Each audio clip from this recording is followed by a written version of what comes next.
Y'all know what time it is, baby. Let's get it.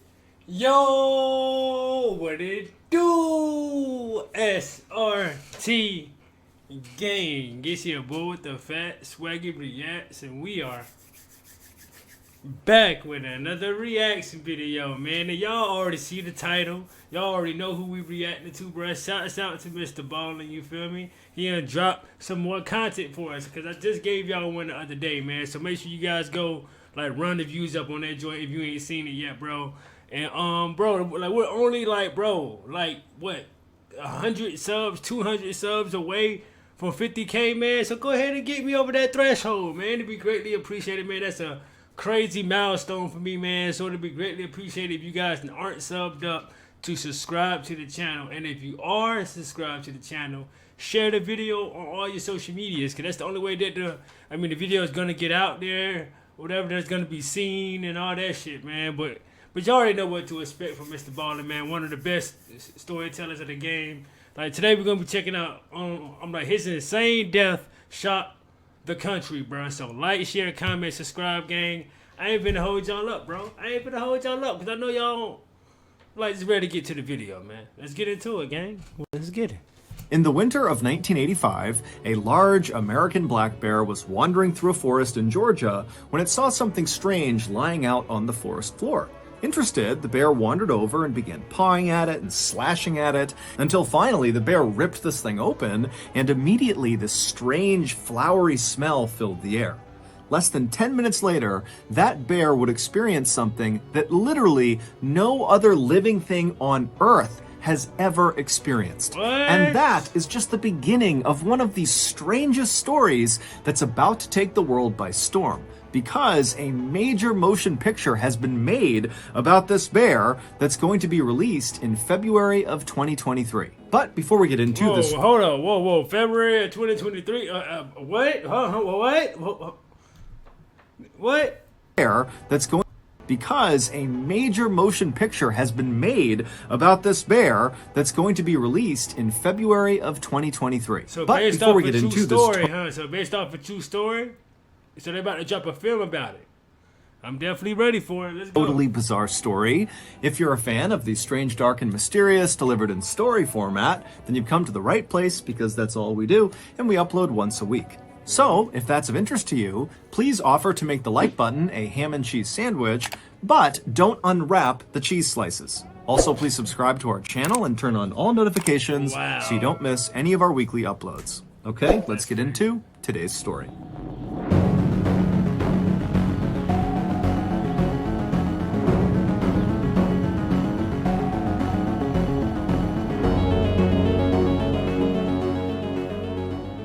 In early December of 1985, in the Chattahoochee National Forest in northern Georgia, a hunter was very carefully making his way through the trees trying to track a deer. Now, this hunter had been tracking this deer for over a mile, but it had been a while since he had seen any signs of it being anywhere nearby. And as this hunter continued to creep along, he became increasingly aware of how loud each of his steps were, because the ground all around him was covered in dry leaves, and so every step he was taking was creating a loud crunching sound. And so eventually this hunter just came to a stop and decided stalking this deer was totally pointless, because he was basically scaring it away with these crunching sounds as he got closer to it. But before this hunter was ready to just give up and head back to his vehicle, he continued on a little bit further, and when he pushed through this particularly dense brush area, he saw this clearing up ahead. And the second he saw what was in this clearing, he froze, took a step back into the brush, and then ducked down behind a rock. Because in that clearing, he saw an animal, and it wasn't a deer. It was a huge American black bear. Now, generally speaking, American black bears are not aggressive towards humans. Listen, bro, like I understand, like, some people be saying that with these wild animals that 9 times out of 10, like, they're scared of us. Bro, I don't trust it, bro. Like, that's just me, though. I don't trust it, bro. Anything out there, like bears, they be like, no, just leave it alone, because it's more scared of us than it is you. And fuck that shit. I'm not taking the chance, bro. Because all it takes is one bad day. Like, that bear see you or whatever sees you, it's over. You feel me? Now, generally speaking, American black bears are not aggressive towards humans. what they However, say. if, for example, you were to accidentally sneak up on a black bear, like this hunter had done, and you suddenly startled it by just showing your presence, the bear might react by pouncing on you and ripping you to bits. Exactly. And so this hunter, with his back pressed up against the rock and his rifle gripped tightly across his chest, he's thinking about that and wondering what he's going to do to get out of this situation. At first he thought, okay, I'll just stand up and quietly walk away. But then he remembered how loud the leaves were, and even though he had been lucky walking in, he hadn't alerted the bear to his presence, on the way out, he was worried he wouldn't be so lucky, that those leaves would alert the bear to his position. And so the hunter began thinking, okay, well, what if I just stand up and start shooting at this bear? But the hunter knew the big issue with that plan is he had a deer hunting rifle, which is not nearly powerful enough to quickly take down a black bear, if at all. Well, you better shoot more than one round, my guy. You better fat. Hey, you better let this bear catch a few hot ones. Y'all know the slogan, my nigga. And so if he starts shooting at this bear, there was a very good chance that the bear would just turn around and maul him before he was able to put the bear down with his rifle. And so as this hunter is going through these scenarios behind the rock, he realizes something. He hasn't heard this bear at all. Now, bears in general are very loud animals. Just their regular breathing is so guttural and noisy that you can hear it a pretty good distance away. And the hunter's thinking to himself, I can't hear it breathing, and come to think of it, I haven't heard this bear once since I've been near it. And so the hunter very carefully stood up from behind his rock and turned around, and then he kind of peered forward into the brush, looking back into this clearing, and when he spotted the bear again, he realized immediately the bear was dead. The bear was kind of slumped forward, and its body almost looked like a deflated balloon. The hunter was so relieved, he almost started laughing. And so he stepped out from behind his rock, and he made his way through the brush into the clearing to get a better look at this bear. And when the hunter was right over the top of this bear looking down at it, something immediately struck him as very odd. I've been getting paid $1,000 a month, if not more, bro. just from this app on my phone. And I don't know if you This bear was far too young to have died of natural causes. However, after this hunter kind of poked and prodded the bear and lifted it up on either side to try to look underneath it, he couldn't see any visible injuries. It was like this bear had just randomly dropped dead. But the hunter didn't spend much time thinking about what happened to this bear. Instead, he thought to himself, there has to be some sort of logical explanation for what killed it. And with one last look at the bear on the ground, the hunter turned around and began the long walk back through the woods back to his vehicle. It would turn out there was an explanation for what happened to that bear. However, it was anything but logical. But to get to that non-logical explanation, we first have to go back in time. Around 11:30 p.m. on September 10th, 1985, so 3 months before the hunter discovered this dead bear, two pilots were flying their little 6-seater Cessna airplane over northern Georgia, making their way north towards Tennessee. And as these pilots flew along very casually, they suddenly intercepted over their radio a voice message that they definitely were not supposed to hear. It sounded like other pilots communicating with each other, and what they were talking about was how they were now going to follow this little Cessna airplane that they could see that was currently flying over northern Georgia. Now, radio traffic like this can only really be intercepted if your radio that's doing the intercepting is physically close to the person doing the transmitting. And so knowing this, the two pilots in this little Cessna knew that whoever was talking about following that little Cessna, they had to be talking about them, the two pilots in that Cessna. Now, for most pilots, if you suddenly overheard a radio transmission that your plane was getting followed by some other pilots, you might reach out to those pilots and say, hey, why are you following me? What's going on? Right. Now, the co-pilot of this little Cessna might have have wanted to react that way. However, before he could, the main pilot stopped him and said, I actually know exactly why somebody might want to tail us, and unfortunately, we're both going to have to jump out of this plane. What? Before the co-pilot could really even react to this news, the main pilot had set the Cessna on autopilot, which sets the plane to fly in a straight direction, going at a constant speed, at a constant altitude, until either a pilot comes back and takes the craft back over, or if it just stays on autopilot, it eventually will run out of fuel and crash or run into something. And so after the main pilot had done that, he turned to the co-pilot and gestured for him to come with him into the main cabin of the aircraft, basically the main body of the craft where all their luggage was.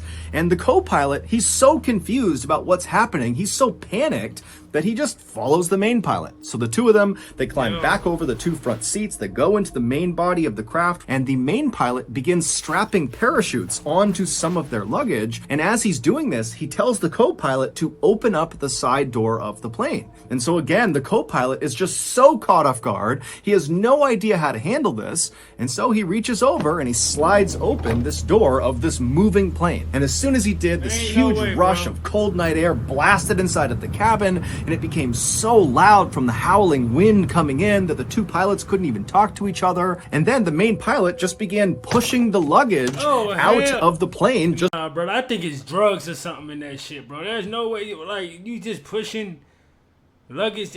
Like, why are you doing that if you already know that a helicopter is telling you for some reason, like... Oh, hell no. Into the night, falling straight down to the ground far, far below them. And at some point, the co-pilot just joined him and began pushing the luggage out of the plane.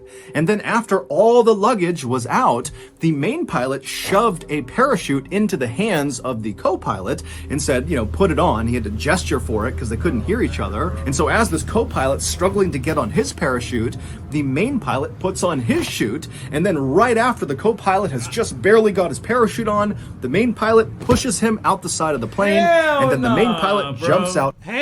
Bro, have y'all ever jumped out of a plane or anything like that, bro? Let me know down in the comment section.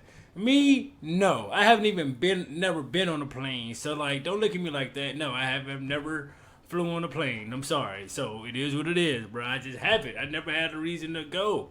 You know what I'm saying? So it's yeah, I'll drive, bro. You're not finna just push me out the plane when hell no.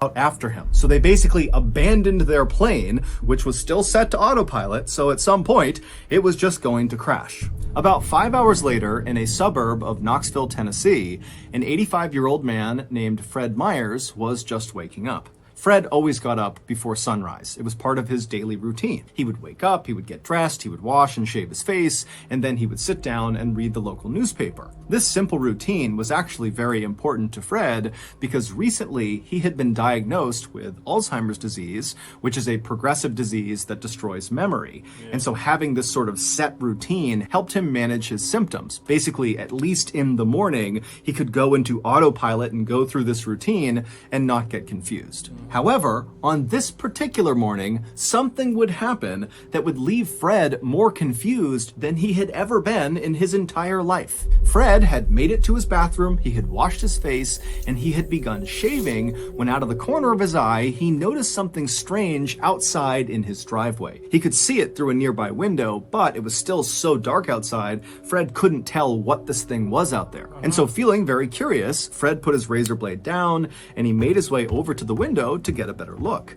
And when he reached the window and looked out at his driveway and saw what this strange thing was, he could not believe his eyes.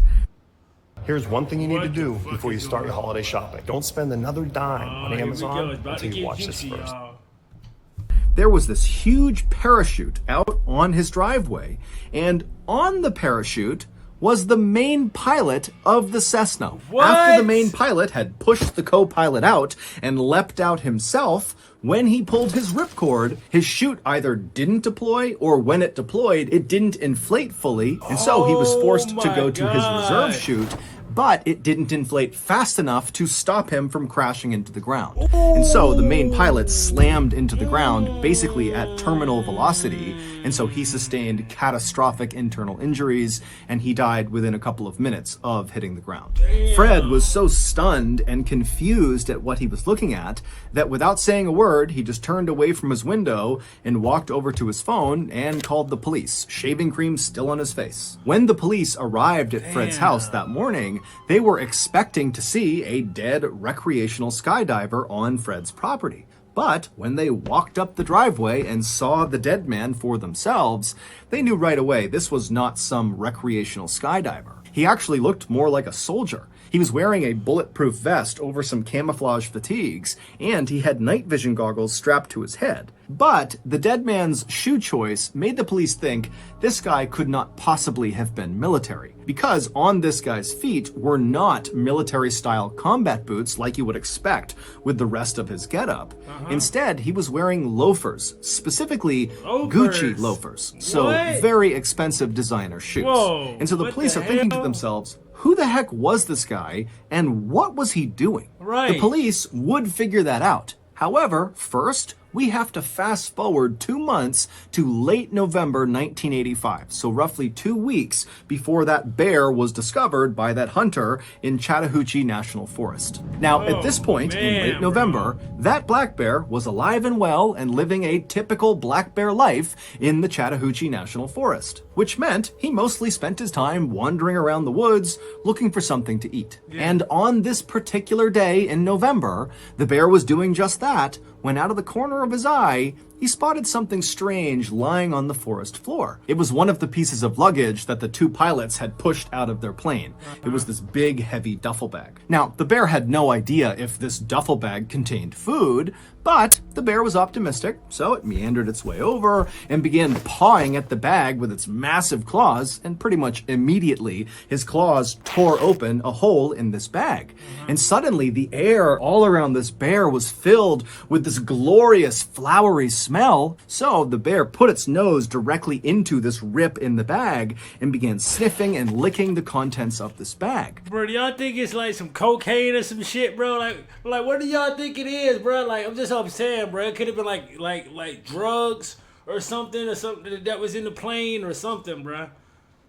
And apparently, the bear just loved it because it ate whatever was inside of the bag, all of it. And when he was done, the bear felt so good, he was so full of energy, that he just started sprinting in a straight direction. Oh, yeah, that's crack. And after running at top speed about... No, that's crack, bro. Ain't no... Yo, that's crack, bro. Ain't no bear for to just look. All energy just starts sprinting through, bro. It's something, bro. It's something in that shit, yo. That he just started sprinting in a straight direction. That's some crackhead and after running shit. at top speed about 100 yards, every major system inside of this bear shut down all at once, and he died on the spot, collapsing in that clearing. What? Then, about 2 weeks later, that hunter walked into the Chattahoochee National Forest and discovered this dead bear. Wow. And then, within 24 hours, the hunter was back home, and he told one of his friends about discovering this dead bear. And when he told his friend about seeing this bear, he also kind of casually mentioned that he had seen a duffel bag in the forest not far from this dead bear. Now, to understand what this friend did next, you need some context.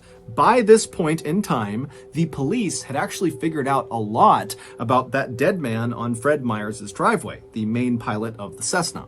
They knew he was a 40-year-old man named Andrew Thornton who had served in the U.S. Army as a paratrooper, but after getting out of the service, he had kind of gone astray in his life and become a big-time smuggler of illegal goods. Bro, what did I just say? Bro, I just called it, bro. Did I not just tell y'all that it was probably fucking drugs, bro?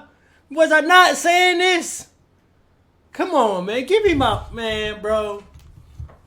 Stray in his life and become a big-time smuggler of illegal goods. Come on, the police had also figured out by this point that Andrew, along with a co-pilot, had been the people flying that Cessna that eventually was found crashed into a mountainside in North Carolina. The co-pilot had survived the jump out of the Cessna. In North Carolina? Whoa, shit. What type of drug dealers was these? Mountainside in North Carolina. The co-pilot had survived the jump out of the Cessna, and so the police tracked him down, and they very quickly realized this co-pilot was really just a victim of Andrew. Andrew had told this guy they were just going to fly to the Bahamas for a vacation. And so when that plan completely evaporated, and suddenly Andrew is barking orders at this guy to open up the plane and push the luggage out and jump out, the co-pilot said he just totally panicked and just started doing whatever Andrew wanted. And so this guy was just totally terrified, and really all he could offer police was just to confirm that, yup, Andrew was the main pilot, and yes, we really did push his luggage out of the side of the plane over some forest in northern Georgia. The police believed the co-pilot and did not charge him with any crime. The police would go and search all over northern Georgia, and they would find the majority of the missing bags. However, they knew they were still missing some, and they knew they really needed to recover them. And so, around the time that this hunter is telling his friend about this bear encounter and this duffel bag, the police were constantly having news outlets tell people in northern Georgia that if you see one of these duffel bags attached to a big parachute or something, please come forward and tell us. We are looking for these. And so the hunter's friend thought, you know what, that duffel bag he mentioned out in Chattahoochee National Forest, which is in northern Georgia, might be one of those bags. And so the friend called authorities. Shit. Authorities were thrilled to get this tip, and so they charged out to the Chattahoochee National Forest, and they made their way out to where this dead bear was, and then sure enough, about 100 yards away from this bear was this bag, and it was one of the bags they were missing. Except the bag was empty, because, as we already know, that black bear had eaten everything inside of this bag. And as you might have guessed, that bag, along with every... Like, he died immediately. It was an overdose. The bear can't take that type of drugs and just die instantly. Yeah, bro. The other bag that had been cast out of the Cessna that night was full of cocaine. Because Andrew was a drug smuggler. And I said this from the jump, right? Come on, man. Come on, man. Give me my props, man. Like, come on, dog. Was full of cocaine. Dog. Because Andrew was a drug smuggler. And on the night he and his co-pilot leapt from the Cessna, he was trying to smuggle 900 pounds of cocaine from South America into the United States. God damn. 900 pounds? But do y'all know how, boy? Pablo Escobar, who? Oh, hell no, boy. Woo! That transmission that Andrew and the co-pilot suddenly overheard on their radio as they were cruising along in their Cessna was the sound of federal agents within the U.S. Customs and Border Protection. And that's why they was following him. They was about to bust his ass. And so he panicked and they put a, you know what I'm saying? That's what you got, know what I mean? Come on, man. Like, come on. Like, that's why they would say, oh, some guys are tracking y'all. They was about to get busted. Come on. Agency who had been tipped off about Andrew's big drug run, and so they really had sent 2 planes to go follow him and potentially intercept him.